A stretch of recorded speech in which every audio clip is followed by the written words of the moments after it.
Hi guys, today I'll tell you how to get rid of corns with a home remedy.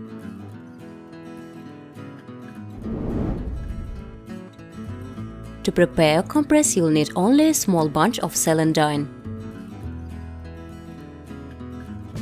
Place well-washed stems and leaves in a blender and chop well.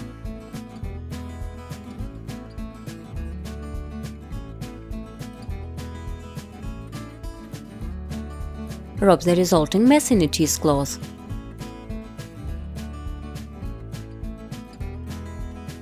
Before the procedure, steam your feet in warm water for 10 minutes. Apply a compress on the corns. Fix with polyethylene, put on socks and leave on all night.